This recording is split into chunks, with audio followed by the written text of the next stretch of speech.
Right, we're here with Matt Hooper of id Software. We're here to talk Rage.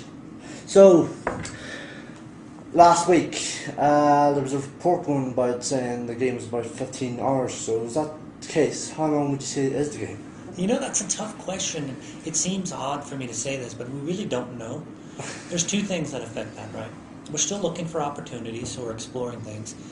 We can play through the games the way we play through, but there's so many, there are extra missions you can do. There's repeatable missions. There's races and new circuits that you can take part in or not. You can definitely set your own pacing. When you go to town, if you choose to play a few of the mini games and talk to different people, it takes a little longer. That adds a little bit. So really, it's going to depend on your play style. But there's a significant, main storyline that you have to take part in. Yeah. And it's probably a little longer than most. But if anything, we're just worried about making sure each part of the main game is unique and fresh and interesting. I'd rather pull an hour out that wasn't very interesting or kind of redundant than stick one in just to say we have a longer campaign. So really, we're just trying to make sure everything we have in the game is top notch. Fair enough. That's cool. So this is id's first new IP in 15 years since Quake. How much pressure are you guys feeling considering it is a new IP?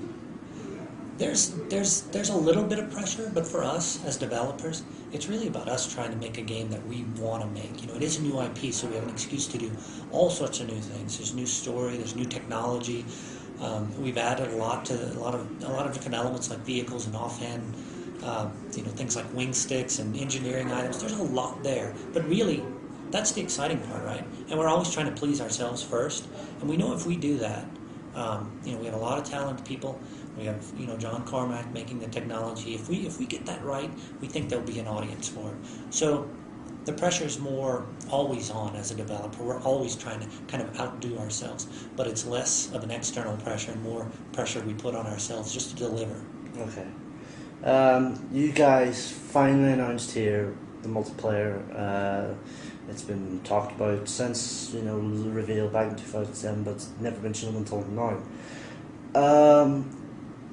What can we expect from, what sets it apart from the rest of, any other multiplayer you see in game today, like Call of Duty, even though that's probably an unfair comparison? Right. Well, that's a good question, because you said what separates it from any other. The any other is the thing we didn't want to be. We didn't want to just go down the laundry list. Okay, we need on-foot. We need on-foot team. We need to do this. We need to do that. Our main goal was to make the most rich and deep single-player experience possible. And, we that's what we set out to do. And really, the online component we really looked at as an opportunity.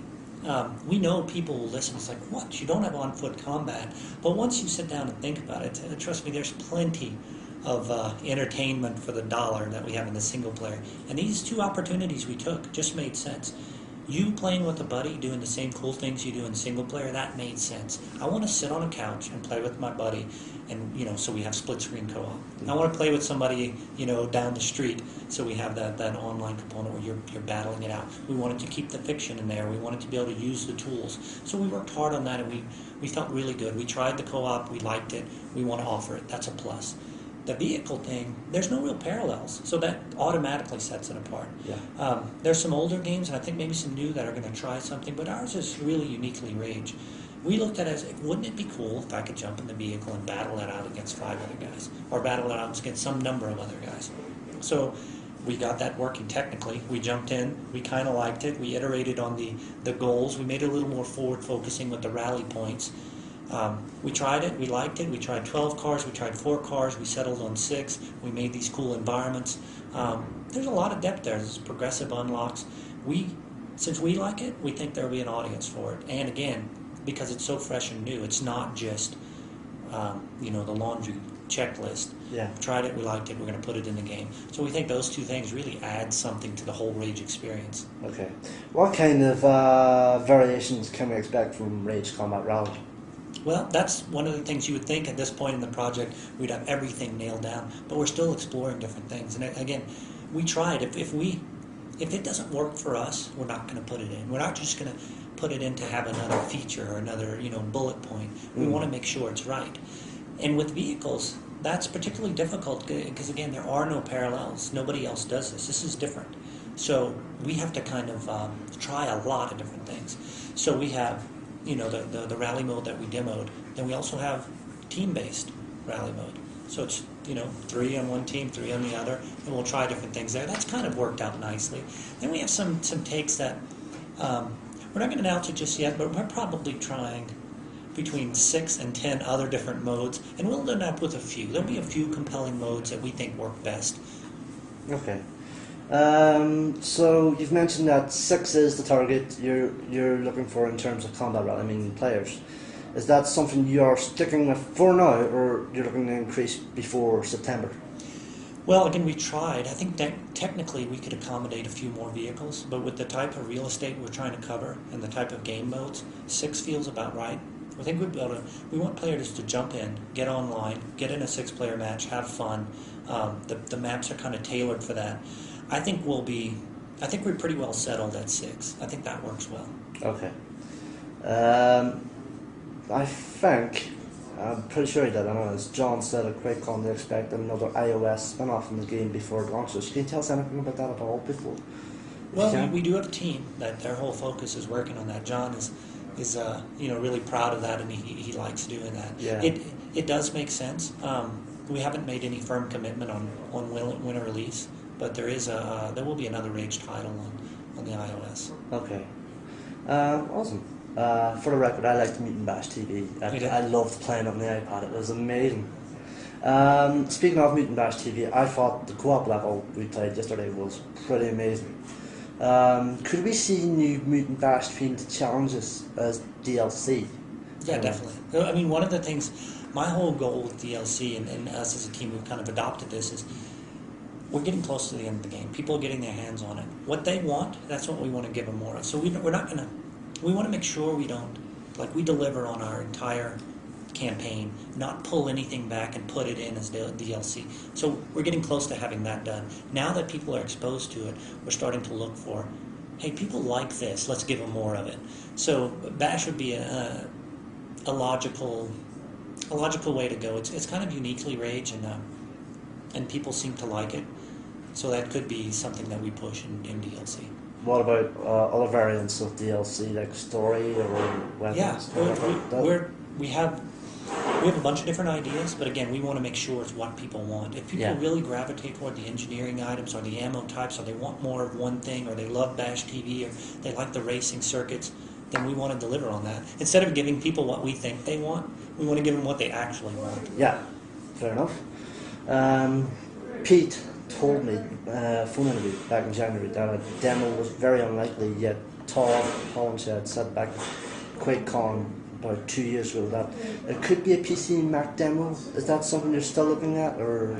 No, for us, our focus as a studio and the development team for sure is about finishing the game and make sure it's all it can be. The demo something afterwards could be a possibility. But in this day and age, I think what's right for us is just to make sure we deliver on what we're promising for the game. Hopefully people will play it. They'll tell their friends if they like it. It'll be reviewed well. We think there's enough avenues for people to be able to understand the game. I don't see us releasing a demo, especially pre-release. Okay.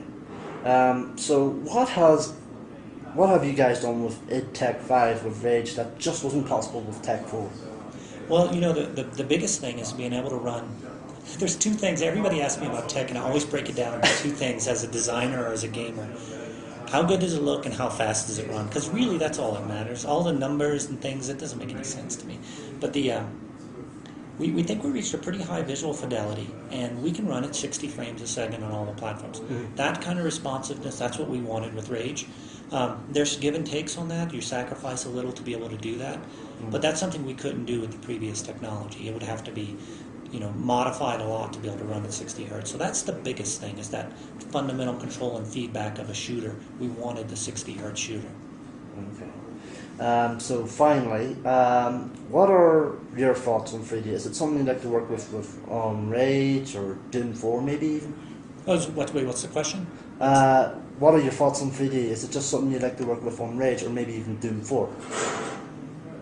I've kind of grown up with anything Doom or Quake.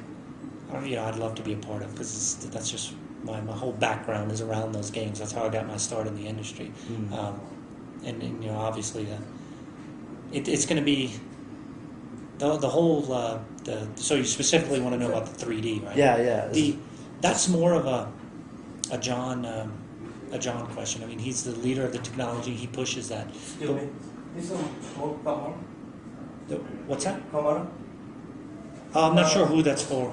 The guy down there would know. But so John's always interested in any new thing, whether it be control peripherals or exploring 3D opportunities. And if he doesn't buy into it, he won't go down that road. But he's always looking into it. And because we're a 60 hertz game, it's pretty easy for us to support 3D. Right now, we don't have any definite plans. But, if that's something, those decisions will be made, and we're definitely exploring those opportunities. Okay. Thank you very much. You're welcome.